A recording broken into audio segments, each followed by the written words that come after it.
সেই মহান আল্লাহর জন্য নিবেদিত হোক।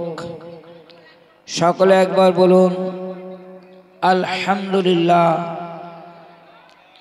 ভাই সকল, নিশ্চিতভাবে এটা আমি বলতে পারি যে আপনারা কিছুটা ক্লান্ত এবং শ্রান্ত, কেননা রাত্রি 1টা বাজতে চলেছে, তবুও নিছক দিনের খাতিরে, দিনের মহব্বতে আপনারা কিছুক্ষণ বসে আছেন এবং থাকবেন, এটা আমি আশাবাদী। আমি মুসাফির, দক্ষিণ 24 পরগনা থেকে এই পূর্ব মেদিনীপুর এক অনেক দূরের সভায় এসেছি। আল্লাহ রসুল বলেছেন মুসাফিরের দোয়া কবুল হয়, অতএব মুসাফিরের স্পেশাল কোটা আল্লাহ রব্বুল আলামিন আমার 4 রাকাত নামাজ কনসেশন করে 2 রাকাত করে দিয়েছেন। আমি আরো এক্সট্রা কথাই বলবো, ইনশাআল্লাহ আমি যতদিন বাঁচব, যে জলসায় যাব, আপনাদের জন্য দোয়া করব, এটা আমি কথা দিচ্ছি, নিয়ত করছি বা ইরাদা করছি। এর বিশেষ তাৎপর্য হলো মুফতি ইয়াহিয়া সাহেব, যিনি একটু আগেই প্রাঞ্জল ভাষায় কোরআন ও হাদিসের আনুকূল্যে সুমহান জ্ঞানগর্ভ বক্তব্য উপস্থাপন করেছেন। আমিও তার অনুরাগী এবং তার ভক্ত বা অনুরাগী। আমি আজকের এই সভায় সবাইকে যথাযোগ্য সম্মান শ্রেণীগতভাবে জানিয়ে, বিশেষ করে মা ও বোনেরা, কচি কাঁচা বাচ্চারা, তাদেরকে আন্তরিক, অকৃপণ, অকৃত্রিম ভালোবাসা জানিয়ে আমি আমার বক্তব্য শুরু করছি। আল্লাহ রব্বুল আলামিন যদি আমার সুমতি বা তৌফিক দান করেন। আমি আপনাদের কাছে একটা বিষয় প্রথম আলোকপাত করব। এটা সভা, এটা আলোচনা সভা, এটা একটা বিশ্ববিদ্যালয়, ইউনিভার্সিটি। যদি বলেন কেন, এখানে সব ধরনের লোক থাকে, শিক্ষিত, অশিক্ষিত, বুদ্ধিজীবী, রাজনীতিবিদ, নারী পুরুষ নির্বিশেষে বিভিন্ন শ্রেণীর, বিভিন্ন কোয়ালিটির লোকজন জনসভায় বা জলসায় থাকে। হ্যাঁ কি না বলুন, জোরে বলুন। তাহলে এটা সর্বস্তরের শ্রোতা, এটা একটা ইউনিভার্সিটি, এটা একটা বিশ্ববিদ্যালয়। এই সভায় আমি আপনাদের জিজ্ঞাসা করব, আপনারা একটু হ্যাঁ কিংবা না এটা আওয়াজ তুলে স্লোগান দিয়ে যদি আমার ডাকে সাড়া দেন, তাহলে গভীর রাত্রিতে বক্তব্য রাখতে আমার জন্য সহজ এবং সুন্দর হবে। আমি আপনাদের বলবো যে প্রতিটি মানুষ আমরা ভালোবাসার কাঙাল, আমরা ভালোবাসি এবং ভালোবাসতে চাই। হ্যাঁ কি না বলেন? ভালোবাসার শব্দটা আমাদের কাছে খুব পরিচিত। দেখবেন দীঘায় গিয়ে বিভিন্ন রকমের প্রোডাকশন তৈরি হচ্ছে, সেখানে লেখা আছে আই লাভ দীঘা। জামায় লেখা আছে, গেঞ্জিতে লেখা আছে, কাঠের গায়ে খোদাই করা আছে আই লাভ দীঘা। আবার ডায়মন্ড হারবারে যান, সেখানে গিয়ে দেখবেন আই লাভ ডায়মন্ড হারবার, কি আই লাভ কলকাতা। এখন মানুষ ভালোবাসতে খুব ভালোবাসে, ভালোবাসার খুব পূজারি, ভালোবাসে। কিন্তু আমরা কাকে ভালোবাসবো আমাদের ঠিক করতে হবে যে আমরা কাকে ভালোবাসবো।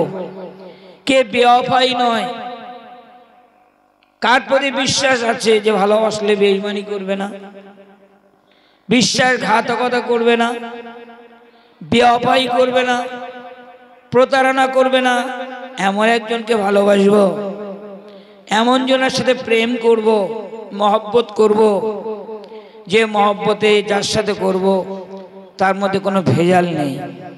সেই মহব্বত হবে দীর্ঘজীবী এবং লংজিভিটি। কথা ঠিক না ভুল বলেন? জোরে বলুন। তাহলে আমরা কাকে ভালোবাসবো? মানুষ ভালোবাসে কেন? মানুষ ভালোবাসে সুন্দরকে ভালোবাসে। যেমন তাজমহল সুন্দর, তাই তাজমহলকে সবাই ভালোবাসে। যেমন আকাশের চাঁদ, এমন কেউ নেই পৃথিবীতে যে আকাশের চাঁদকে ভালোবাসে না। কে আছে? সকলে আকাশের চাঁদকে ভালোবাসে। কেন ভালোবাসে? চাঁদের স্নিগ্ধ আলো, চাঁদের জ্যোতি আছে, নূর আছে, আলো আছে, মনোরম মন কাড়া আলো, মনোরম আলো, আকর্ষণীয় লাইট, তাই সবাই চাঁদকে ভালোবাসে। আর কার ভালোবাসে? ফুল। কেননা ফুলকে ভালোবাসে কেন? ফুলের দুটো গুণ আছে, একটা হলো তার সৌন্দর্য, আর একটা হলো তার স্বাদ, সুগন্ধ। কটা থাকে ভাই? ফুলের দুটো গুণ আছে, একটা হলো তার রূপ, তার বাহার, তার সৌন্দর্য, আরেকটা আছে তার সুগন্ধি বা গুণ। এই জন্য আমরা ফুলকে ভালোবাসি।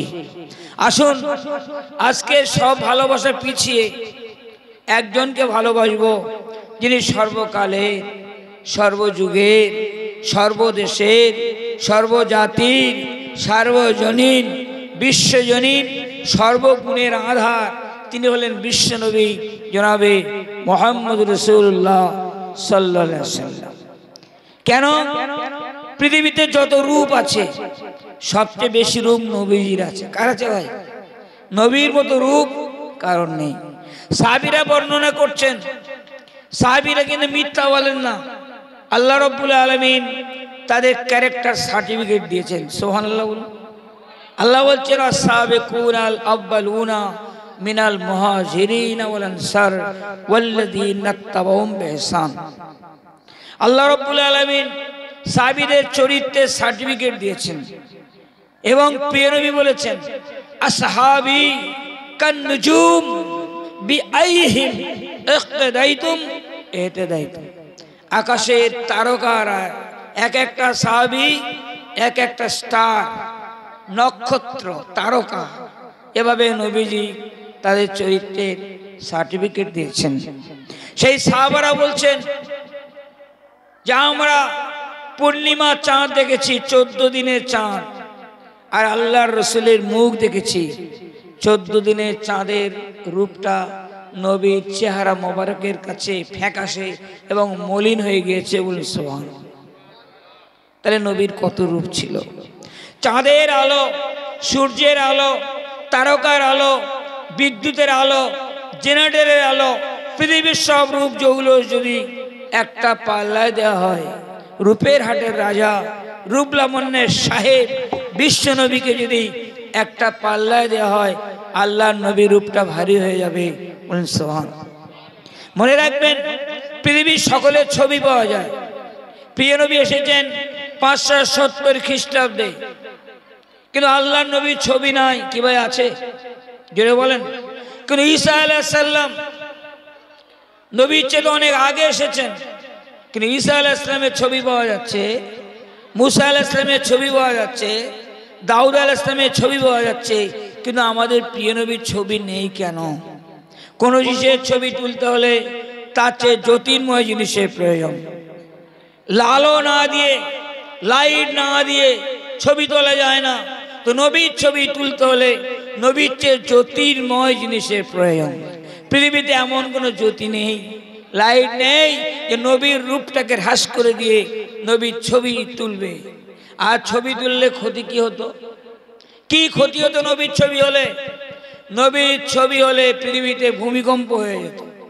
যদি বলেন কেন? ধরুন আপনি দিল্লিতে যাচ্ছেন, আপনার নাম মিস্টার ক, আপনার সঙ্গে আপনার বিবি রয়েছেন, তার নাম মিসেস খ, আপনার বাচ্চা রয়েছে, তার নাম মিস্টার গ। আমি একটা উদাহরণ দিচ্ছি। গাড়ির মধ্যে পায়খানা করেছে আপনার বাচ্চা, কিন্তু পানি বা জলের কোনো ব্যবস্থা নাই। কি দিয়ে থেকে জল শোষ করবেন? কোনো ব্যবস্থা নাই। একটা খবরে কাগজ পড়েছিল, বাচ্চার পায়খানাটা সাফ করে দিলেন। দেখলেন দেশের প্রধানমন্ত্রীর ছবি, মুখ্যমন্ত্রীর ছবি, রাষ্ট্রপতির ছবি, নেতাদের ছবি, বড় বড় মৌলানা মৌলবীদের ছবি, প্রত্যেকের মুখে একটু একটু করে পায়খানা লেগে গেছে। উপায় নেই গোলাম হোসেন। যাদের ছবি রাস্তায় পার্কে পড়ে থাকে তাদের ছবিতে নোংরা লাগতে, যেটা বলেন, নোংরা লাগতে পারে।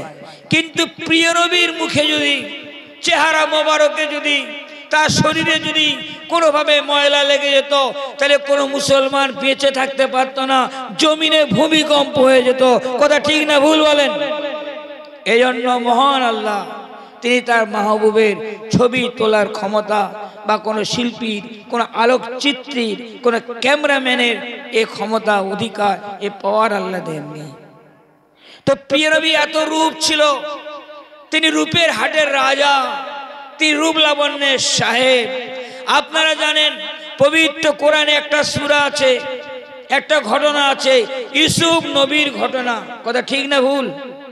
ইউসুফ নবীর ঘটনা। জুলাইখা বলে এক ভদ্র মহিলা স্বপ্ন দেখছে যে একটা চাঁদের চেয়ে সুন্দর যুবক, উনি তাকে ভালোবাসতে চাইলেন, কিন্তু যুবক দেখা দিয়ে পালিয়ে গেল। মনে মনে ভাবছেন আজকে যদি স্বপ্নে দেখি, তার পা দুখানা জড়িয়ে ধরে তাকে জিজ্ঞাসা করব, আমি তোমার কোথায় পাবো। এবার পরের রাত্রে স্বপ্ন দেখছে, দেখলো সেই সুন্দর যুবক, আবার পা জড়িয়ে ধরে বলল, তোমায় কোথায় পাবো? যুবক বলল, আমাকে মিশরের মার্কেটে পাবে, ইত্যাদি ইত্যাদি। তারপর ইউসুফ আলাইহিস সালাম সেই জুলাইখার বাড়িতে প্রতিপালিত হয়েছিল। একদিন জুলাইখা মনে মনে ভালোবেসেছে, মনে মনে মহব্বত করেছে ইউসুফকে, কিন্তু ইউসুফকে স্বীকার করতে হবে।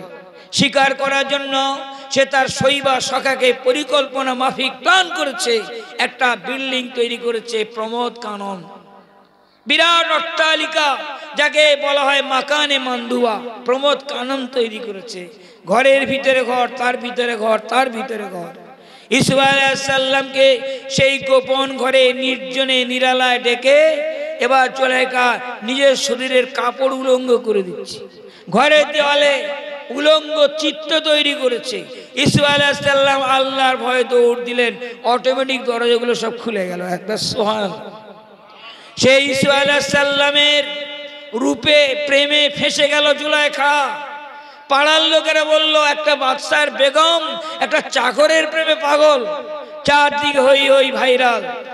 এবার ওই জুলাইখা সমাজের মেয়েদের মুখটা চাপা দেওয়ার জন্য ইউসুফ নবীকে দাওয়াত করেছিল।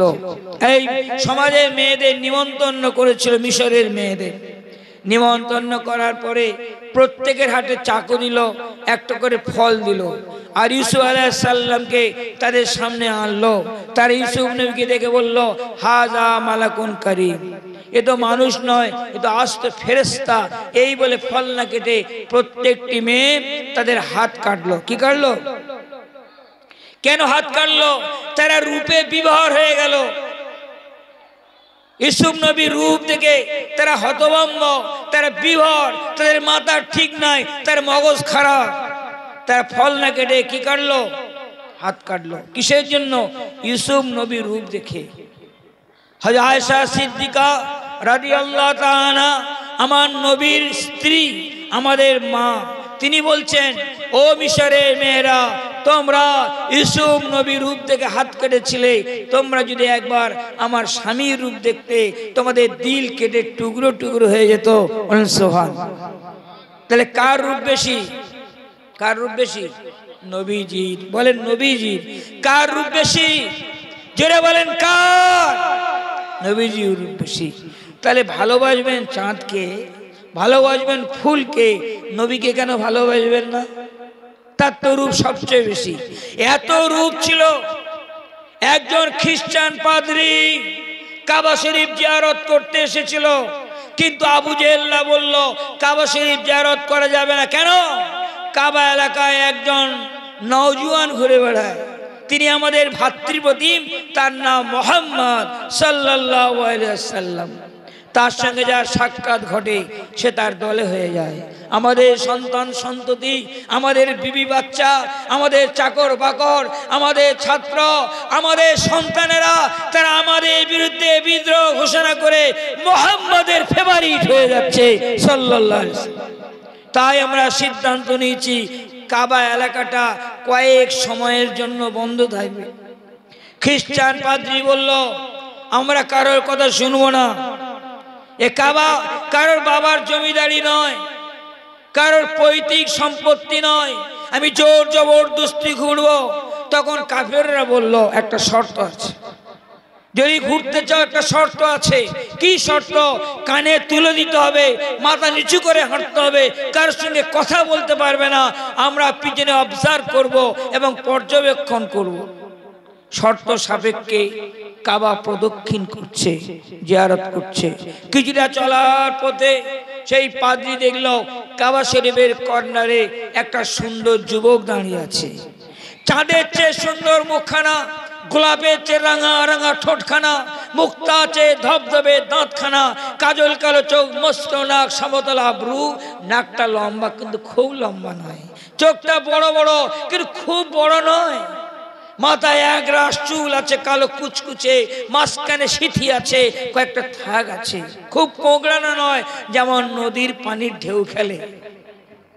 বক্ষ দেশ থেকে নিয়ে নাভি তলদেশ পর্যন্ত লম্বা চুলের রেখা, ঠোঁটের দিকে তাকালে মনে হবে কে যেন এক প্যাঁচ গোলাপি রং দিয়ে তার ঠোঁটটা পালিশ করে দিয়েছে। এত সুন্দর মুখ কোনোদিন দেখেনি, দেখার সৌভাগ্য তার জুটেনি।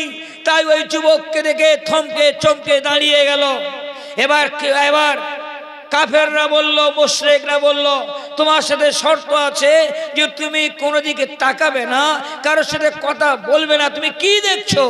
বললো আমি দেখছি এত সুন্দর যুবকটি কে। তখন আবু জেহেল দল বলল, এই তো সেই বিতর্কিত মুহাম্মদ সাল্লাল্লাহু আলাইহি ওয়াসাল্লাম। এ ম্যাজিক জানে, এ জাদু জানে, ম্যাজিশিয়ান, তাই এ ম্যাজিক করে তোমাকে বশ করেছে। খ্রিস্টান পাদ্রী বলল, যার মুখটা এত সুন্দর সে কোনোদিন জাদুকর হতে পারে। কানের তুলো খুলে দিয়ে, বারণের বেড়া ভেঙে দিয়ে নবীজির সামনে দাঁড়িয়ে বিনয়ের সাথে জিজ্ঞাসা করছে, আপনি কে? প্রিয় নবী বলেন, আমি একজন নবী। আপনার পরিচয়? আমি নবী। তাহলে আপনার বক্তব্য শোনান। প্রিয় নবী পবিত্র কোরআনের কয়েকটি আয়াত পাঠ করলেন। আয়াত শুনে বলল, আরেকবার পড়ুন। প্রিয় নবী পুনরায় পড়লেন, আবার বলল আরেকবার পড়ুন। প্রিয় নবী আবার পড়লেন। তৃতীয়বার শোনার পরে বলল, গো নবীবর, আমি আপনার দলে হতে চাই, আপনার জাতীয় পতাকার তলে ভিড় করতে চাই, আমি ইসলাম কবুল করতে চাই। ইসলাম কবুল করে নিল কিসের কারণে? তিনটে পয়েন্ট। কটা পয়েন্ট? তিনটে পয়েন্ট। নাম্বার এক, প্রিয় নবীর রূপ দেখে পাগল হয়ে গেল। প্রিয় নবীর রূপ, I am graced to love thought and deep and thought and reality. Your beauty has been a kingdom in my heart, on your eyes, cast in my heart, but in my mouth, neck in my neck, identify sad. নবীর রূপ দেখে পাগল হয়েছে। যোগী ঋষি পাগল। নবী মুখটা, নাকটা, চোখটা, দেহটা, চুলটা, নবীকে দেখে বলছে আমি পাগল, আমি পাগল আপনার প্রেমে, আমি আসক্ত, আমি অনুরাগী। নবীকে পাগল হয়ে গেছে। এক নম্বর নবীর রূপ দেখেছে। নাম্বার দুই, নবীর গলার সুর আর স্বর শুনেছে। নবী তো কোরআন তেলাওয়াত করেছে। কি করেছে নবীজি? কোরআন তেলাওয়াত করেছে, তাই নবীর গলার সুমিষ্ট ভাষা, তার কণ্ঠ, তার গলার সুমিষ্ট সুর শুনেছে। আর 3 নম্বর, আল্লাহর নিজস্ব কণ্ঠের কোরআন শুনেছে। এবার সওয়াল, যে পবিত্র কোরআনের বাণী শুনেছে। বর্তমান জামানার কম্পিউটার বিজ্ঞানীরা কোরআনকে নিয়ে তারা মন্তব্য করেছে, the world is mutable, mutability is the law of the nature, but the Quran which is perfect and still holy, there is no change in it. সারা পৃথিবীর সব পরিবর্তন হবে, পরিবর্জন হবে, যোগ বিয়োগ হবে, প্লাস মাইনাস হবে।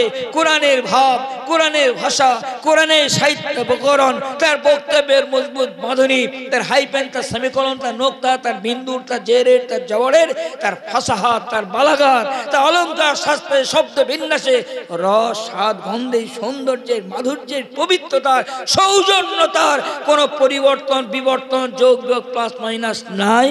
কোরআন যে অবস্থায় ছিল সে অবস্থায় আছে, চিরন্তন একই অবস্থায়। জোরে বলেন। কোরআনের আইন পরিবর্তন করার ক্ষমতা কোনো মাওলানা সাহেবের নেই। কোরআনের আইন পরিবর্তন করার ক্ষমতা কোনো ইমাম সাহেবের নেই। কোরআনের আইন পরিবর্তন করার ক্ষমতা কোনো পীর সাহেবের নেই। কোরআনের আইন পরিবর্তন করার ক্ষমতা কোনো নবীর নেই, কোনো ফেরেশতার নেই, স্বয়ং রাসূলুল্লাহর নেই। এটা আপনাদের ঈমান এবং আকীদা। কোরআনের আইন পরিবর্তন করার ক্ষমতা রাসূলুল্লাহর কি আছে? জোরে বলেন। নেই। প্রমাণ, প্রিয় নবী এক বিবির ঘরে গিয়ে মধু খেতেন। নিয়মিত একটা বিবির ঘরে গিয়ে তিনি মধু পান করতেন। অন্যান্য বিবিরা বলল প্রতিহিংসা, যে একটা বিবির ঘরে যদি প্রতিদিন নিয়মিত তিনি মধু পান করেন, নিশ্চিত করে সেই বিবিকে বেশি ভালোবাসবে, সেই বিবিকে বেশি ভালোবাসবে। তাই কয়েকজন বিবি একত্রিত হয়ে পরামর্শ করে প্ল্যান তৈরি করে নবীকে বলল, আপনি কি খেয়েছেন? আপনার মুখ থেকে দুর্গন্ধ বার হচ্ছে। কি বলল? সত্যিকারে বলেনি, কিন্তু বলল আপনি কি খেয়েছেন? আপনার মুখ থেকে দুর্গন্ধ বার হচ্ছে। আপনি কি আরবের কুখ্যাত ওই মখফল খেয়েছেন, যে ফলে খুব দুর্গন্ধ? প্রিয় নবী সাল্লাল্লাহু আলাইহি সাল্লামের মুখে তো কোনোদিন দুর্গন্ধ বার হবে না, কেননা প্রিয় নবী সাল্লাল্লাহু আলাইহি সাল্লাম তিনি একবার এক সাহাবীর গায়ে হাত দিয়েছিলেন, ব্যথায় হাত বুলিয়ে দিয়েছিলেন। সেই সাহাবী তার বিবির সাথে কথা বলছে, তার বিবি জিজ্ঞাসা করছে, ওগো স্বামীজি, আমরা দামি দামি আতর ব্যবহার করি, কিন্তু আপনি কি আতর ব্যবহার করেন যে আমাদের আতরের চেয়ে আপনার গায়ের সুগন্ধি অনেক বেশি? স্বামী জবাব দিল, বিবি, আমি খোদার কসম করে বলছি জীবনে কোনোদিন আতর ব্যবহার করিনি, তবে আমার কোমরে একবার ব্যথা হয়েছিল, প্রিয় নবীর পবিত্র থুতু মোবারক তিনি লাগিয়ে দিয়েছিলেন, সেই দিন থেকে আমার শরীর থেকে সুগন্ধি কোনোদিন বিদায় নেয়নি।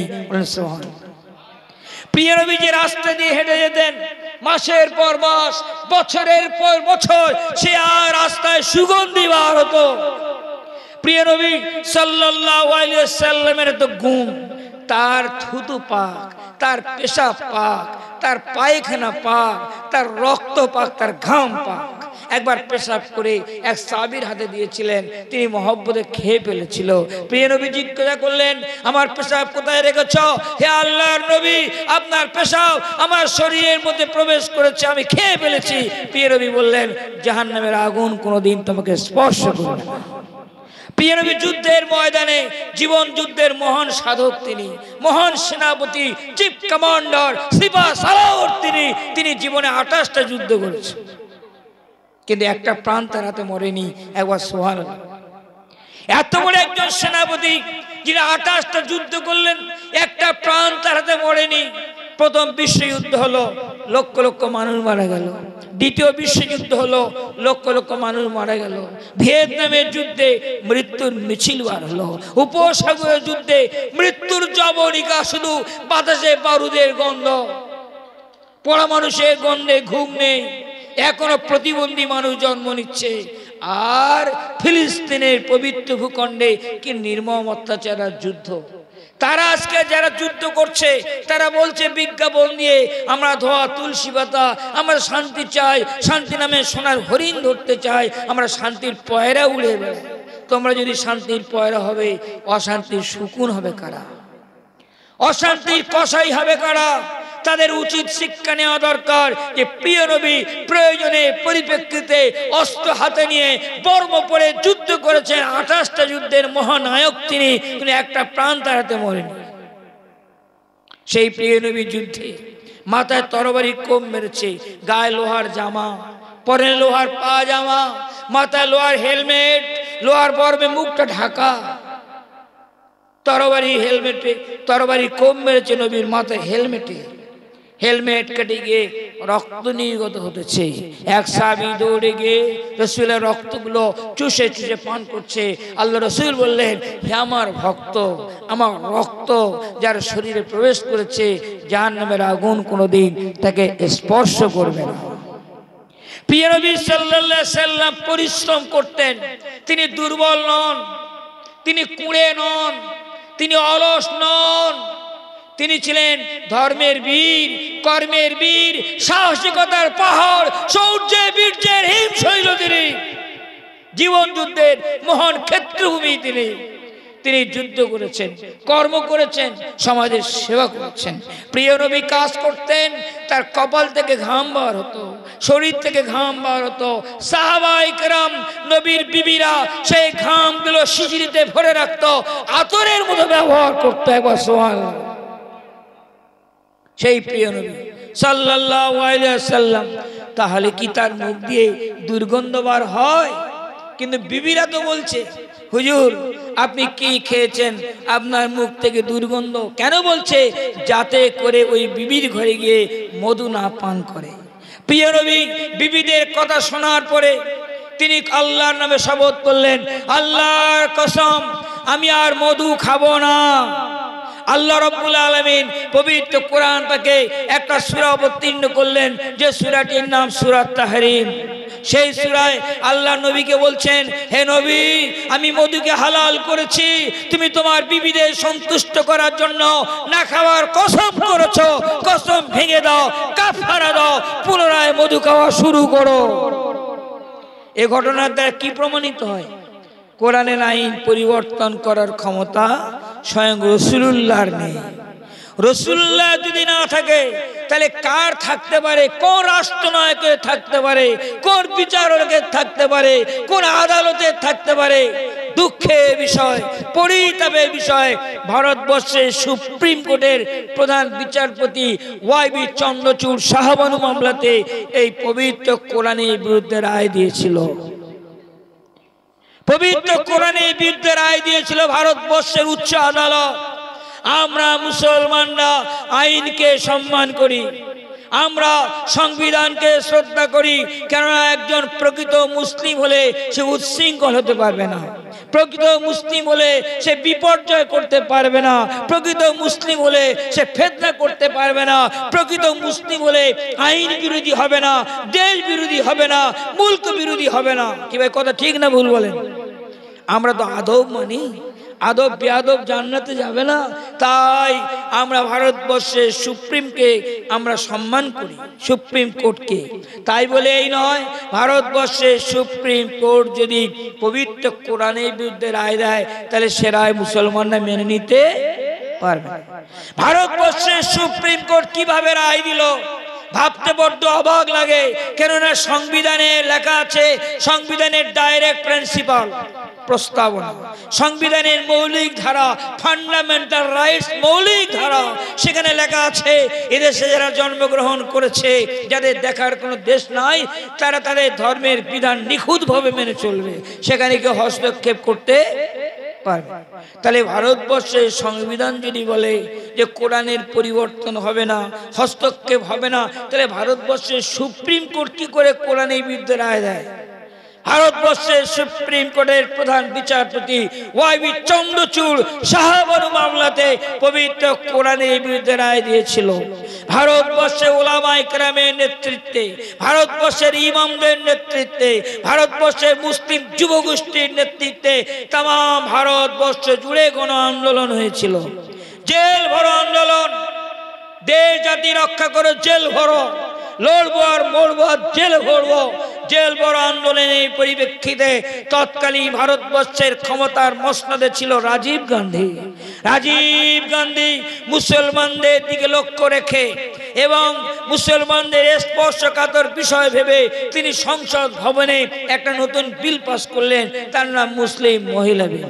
মুসলিম মহিলা বিল পাস করে তিনি প্রমাণ করলেন যে কোরআনের আইন সব মহিমায় সম্মানের সাথে থাকবে। একবার সুবহানাল্লাহ। অতএব কোরআনের বিরুদ্ধে কোনো রায় চলবে না, কোরআনের বিরুদ্ধে কোনো আইন চলবে না। মনে রাখবেন, বাংলাদেশের একটা ভদ্র মহিলা, নাম তার তাসলিমা নাসরিন। সে বেয়াদব মহিলা, সে পেশায় ছিল মহিলা চিকিৎসক। সে কোরআনের বিরুদ্ধে চিৎকার চেঁচামেচি করছে যে কোরআনে নাকি ভুল আছে, কোরআনের কিছু আয়াত করে বাদ দিতে হবে। তাম পৃথিবীর পেঁচারা যদি আন্দোলন করে যে সূর্যের আলো নিপাত যাক, সূর্যের আলো মুর্দাবাদ, কেননা সূর্যের আলোর কারণে আমরা দিনের বেলা বার হতে পারি না। কি ভাই, পেঁচা দিনে বেরোয় না রাতে? বলেন না। তো সমগ্র পৃথিবীর পেঁচা যদি চিৎকার করে, সূর্যের বিরুদ্ধে আন্দোলন করে, বিক্ষোভ মিছিল বার করে, তারা নিন্দা মন্দ করে সূর্যের আলো নিপাত যাক, সূর্যের আলো মুর্দাবাদ, আর সবাই একসাথে যদি ফুঁক দেয় যে সূর্যের আলোটা নিভিয়ে দিতে হবে, মনে রাখবেন পেঁচাদের মুখের ফুঁকে সূর্যের আলো, উদ্দীপ্ত আলো কোনোদিন নিভে যাবে না। কি ভাই যাবে? তাম পৃথিবীর সমালোচকদের, তাম পৃথিবীর বিদ্রোহীদের আন্দোলনে চিৎকারে হুঙ্কারে ফুৎকারে কোরআনের আলো নিভবে না, বরং আরো জ্বলে উঠবে। কেননা পবিত্র কোরআনের আলো, পবিত্র কোরআনে লেখা আছে, কোরআন হলো চেরাগ। কি লেখা আছে? সিরাজুম মুনির, উদ্দীপ্ত চেরাগ। একটা সূর্য থেকে আরেকটা আলো জ্বালা যায় না, কিন্তু একটা চেরাগ থেকে কোটি কোটি আলো জ্বলে। কথা ঠিক না ভুল বলেন? দারুল উলুম দেওবন্দ পৃথিবীর মধ্যে একটা মাদ্রাসা আছে ইউপিতে, নাম তার দারুল উলুম দেওবন্দ। সেখানে একটা চেরাগ জ্বালিয়ে দিলেন কে? মৌলানা কাসেম নানুতুবি রশিদ আহমদ গাঙ্গুহি চেরাগ জ্বালালেন। সেই আলোটা জ্বলতে জ্বলতে বর্তমান তাম পৃথিবীতে পৌঁছে গেছে। এবার সুবহানাল্লাহ। দারুল উলুম দেওবন্দে একটা চেরাগ জ্বালালেন, সেই চেরাগ থেকে একটু আলো নিলেন কে? হযরত মাওলানা ইলিয়াস কানলুবি। ইলিয়াস রহমতুল্লাহ আলাইহি দেওবন্দের প্রোডাকশন, যিনি তাবলীগ জামাতের রেক্টর বা আমির, তিনি আলো নিলেন ওখান থেকে। তিনি দেওবন্দ মাদ্রাসার ছাত্র, ওখান থেকে একটু আলো নিলেন। সেই আলো বর্তমান তাম পৃথিবী, America, Africa, Britain, Japan, German, আকাশে বাতাসে পাতালে সাবমেরিনে ডুবে যাও যে ইসলামের ঠান্ডা লড়াই চলছে। এবার সুবহানাল্লাহ। আলো চেরাগ, চেরাগের আলো নেভানো যাবে না, উদ্দীপ্ত চেরাগ। মনে রাখবেন, শুধু তাই নয়, দেওবন্দ দারুল উলুম দেওবন্দ যেমন মাদ্রাসা, তেমন কিন্তু বিপ্লবের কেন্দ্রবিন্দু। দারুল উলুম বিপ্লব করলো, সেই বিপ্লবে তৈরি হলো আফগানিস্তানে তালিবান সরকার হলো। এবার সুবহানাল্লাহ।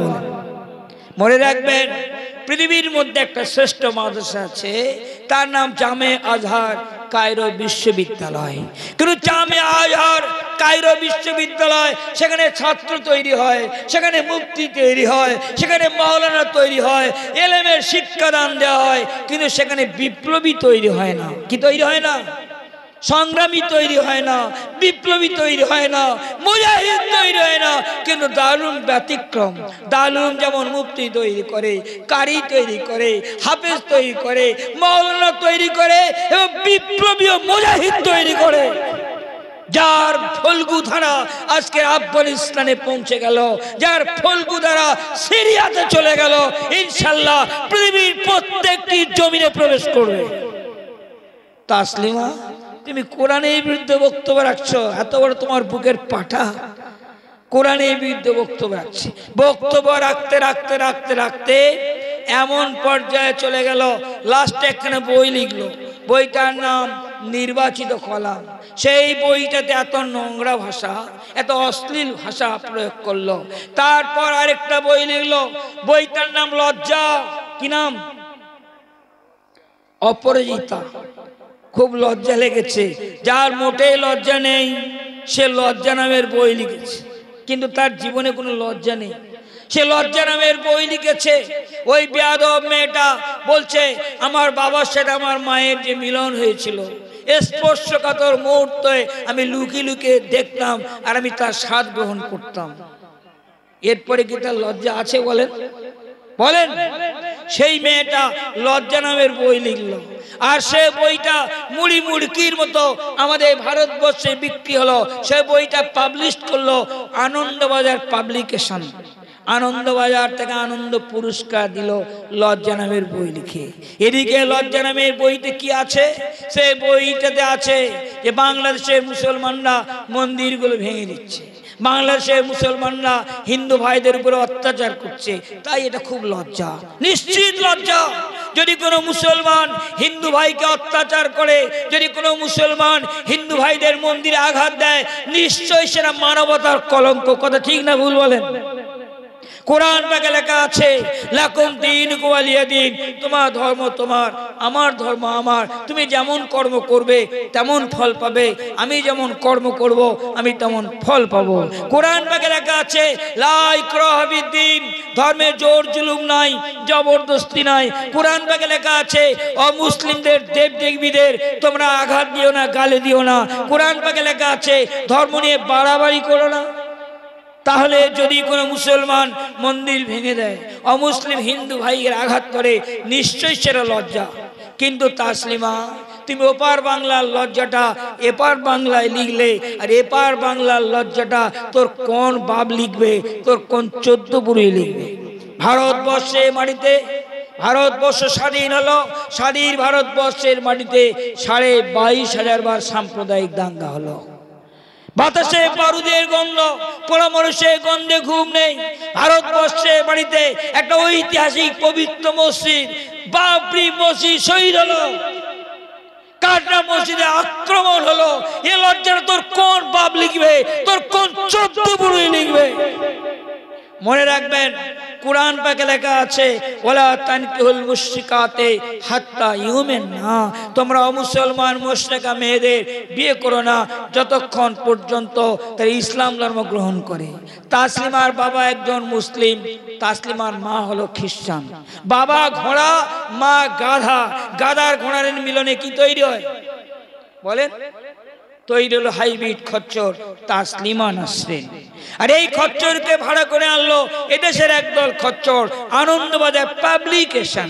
এদিকে ভোট ভিখারি দল, তারা মঞ্চে দাঁড়িয়ে বক্তৃতা দিচ্ছে, হিন্দু মুসলমান ভাই ভাই একসাথে থাকতে চাই, মিলেমিশে বাঁচতে চাই, সাম্প্রদায়িক সম্প্রীতি চাই, জাতীয় সংহতি চাই, এক বৃন্তে দুইটি কুসুম। হিন্দু মুসলমান, মুসলিম তার নয়নমণি, হিন্দু তার প্রাণ, সত্য সেলুকাস। কি বিচিত্র এই দেশ!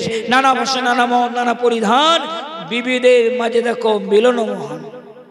সাম্প্রদায়িক সম্প্রীতির বক্তব্য চলছে রাজনৈতিক মঞ্চে, যাত্রা মঞ্চে, নাটক মঞ্চে, সিনেমার মঞ্চে, বিজ্ঞাপনের মাধ্যমে, প্রচার যন্ত্রের দ্বারা চারদিকে ভাই ভাই ভাই ভাই। এদিকে দেখা যাচ্ছে আবার প্রচার চলছে সাম্প্রদায়িকতার বাতাবরণ।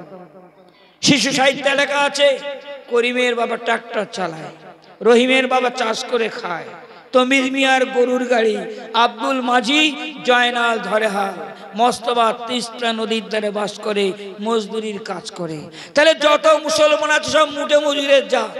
যত যে মুসলমান ভারতবর্ষে হাজার হাজার বছর ধরে রাজত্ব করেছে, নবাবি করেছে, বাদশাহী করেছে, যাদের জমিদারি ছিল, যাদের চাকরি ছিল, তাদের মূল্যায়ন করছে শিশু সাহিত্যে। করিমের বাবা ট্রাক্টর চালায়, রহিমের বাবা চাষ করে খায়, তমির মিয়ার গরুর গাড়ি, আব্দুল মাঝি জয়নাল ধরে হাল। আর অমলের বাবা ব্যারিস্টার, বিমলের বাবা ইঞ্জিনিয়ার, যে অমলের বাবা রাস্তায় ঝাড়ু দেয়, যে বিমলের বাবা জুতো সেলাই করে, তার মূল্যায়ন হচ্ছে। ইতিহাসের পাতায় শিশু সাহিত্যে এই সাম্প্রদায়িকতার মরা ইঁদুর কেন? কোথায় তাসলিমা তোমার কণ্ঠ? এটা ভুলে গেলে চলবে না। ইতিহাস যখন খোলে, স্কুলে যারা পড়াশোনা করে, কার্স, ডায়মন্ড কার্স, কাঁচ কাটা হীরা, তার স্কুলে গিয়ে যখন দেখে দেশের জন্য লড়াই করেছে কে, স্বাধীনতা যুদ্ধ করেছে কে, ইংরেজদের বিরুদ্ধে আন্দোলন করেছে কে, জওহরলাল, মতিলাল, লাল বাল ছাল পান, এরা কজন লড়াই করেছে? দুঃখের বিষয়, পরিতাপের বিষয়। আমার বাবা জমি কেড়ে নিল, জায়গিরি কেড়ে নিল, চাকরি কেড়ে নিল, বাদশাহী কেড়ে নিল, আমি লড়াই করিনি।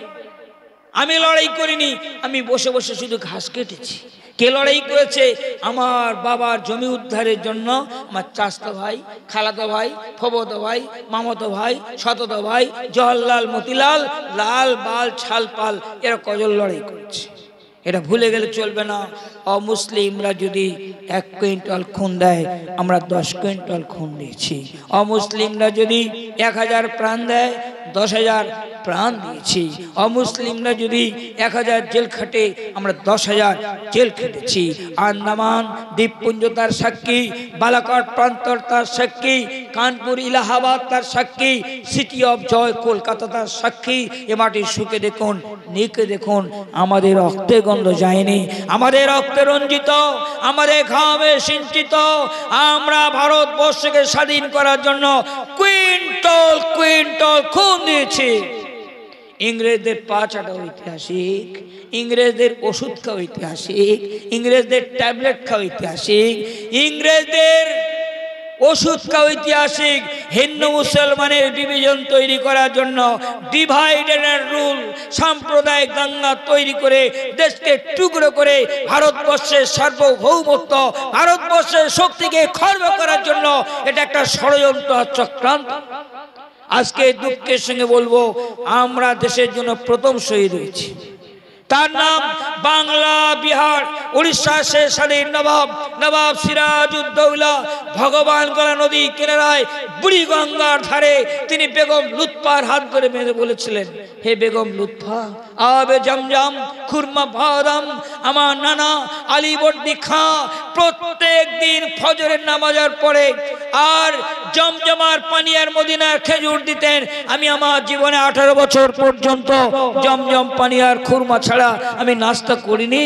আজ বেঈমানরা 1 ফোঁটা পানি দিল না। বাংলা শেষ স্বাধীন নবাব ওই গঙ্গার তীরে দাঁড়িয়ে 2 রাকাত নামাজ পড়তেছিলেন। নামাজ পড়া অবস্থায় তার পিঠে ছুরি মারা হলো, গল গল গল গল গল গল করে লাল তাজা খুন ঢেলে দিলেন। তাই কবি বলছেন, ওই গঙ্গায় ডুবিয়া চায় ভারতের দিবকর, অধিবেশে রবি আমাদেরই খুনে রাঙিয়া পুনর্বার। এটা ভুলে গেলে চলবে না। মুসলমানরা লড়াই করছে, আমাদের বিরুদ্ধে ইংরেজদের উৎসাহিত করছে। চিরদিন হয় যেন ব্রিটিশের জয়, ব্রিটিশের রায়লক্ষ্মী চিরস্থায়ী রয়। ভারতের প্রিয় পুত্র হিন্দু সমুদায় মুক্ত কণ্ঠে বলসবে ব্রিটিশের জয়। আর মুসলমান টুপিওয়ালা দাড়িওয়ালা যুদ্ধ করছে, তাদের ঠাট্টা করে বলছে একেবারে মারা গেল। যত চাপ দেড়ে হ্যাস ফ্যাস করে, যত প্যাঁচ করে নেড়ে, মাঝি মোল্লা তওবা তোল্লা, দাড়ি পাল্লা ধরি, মারে আর মরে বলে মরি আল্লাহ মরি। দুঃখের বিষয়, যারা ইংরেজদের দালালি করলো, যারা স্বাধীনতা সংগ্রামীদের মিটিংয়ে গোপন খবর ইংরেজদের কাছে চুরি করে বিক্রি করে খেলো, তারা এখন হয়ে গেছে বড় বড় দেশপ্রেমিক হয়ে গেছে। তাদের বংশধর, তারা বর্তমান দেশপ্রেমিক, তারা দেশকে সবচেয়ে বেশি ভালোবাসে, কিন্তু তারা ইংরেজদের কাছে স্বাধীনতা সংগ্রামীদের গোপন খবরগুলো চুরি করে বিক্রি করে খেয়েছিল। ইংরেজরা বিভিন্ন কায়দায় মুসলমানদের আন্দোলনকে বন্ধ করার ঘৃণ্য ষড়যন্ত্র করেছিল। রবীন্দ্রনাথ ঠাকুরকে কাজে লাগিয়েছিল। রবীন্দ্রনাথ ঠাকুর কাজী নজরুল ইসলামকে বলছে যে বিধাতা আল্লাহ সৃষ্টিকর্তা তোমার হাতে তরবারি দিয়েছে, তুমি তরবারি দিয়ে কি দাড়ি চাঁচবে? দাড়ি ব্লেড দিয়ে চাঁচে, খুর দিয়ে চাঁচে, তুমি কি তরবারি দিয়ে দাড়ি চাঁচবে? তোমার কবি প্রতিভা, তোমার মেধা, তুমি শুধু ইংরেজদের বিরুদ্ধে ব্যবহার করবে, তুমি অন্য আন্দোলন করবে না। তাকে বোঝাবার চেষ্টা করছে। নজরুল ইসলাম জবাব দিচ্ছে, গুরুকণ্ঠই করেছি শুরু, তরোয়াল দিয়ে দাড়ি চাচা বন্ধুগর সহিতে পারি না, বড় বিষ জলে এই বিকে দেখিয়া শুনিয়া খেপিয়া গিয়াছি, তাই যা আসে কই মুখে, রক্ত বাড়াতে পারি না তো একা, তাই লিখে যায় রক্ত লেখা, বন্ধু বড় দুঃখে, অমর কাব্য তোমরা লিখিও যারা আছো সুখে। তোমরা হলো ধনীর দুলাল, আলালের ঘরে দুলাল, তোমরা চন্দনা পালঙ্কে শুয়ে থাকো, আটখানা তোমরা দালান কোঠায় শুয়ে থাকো, তোমরা বড় বড় কাব্য লিখবে, অমর কাব্য তোমরা লিখবে।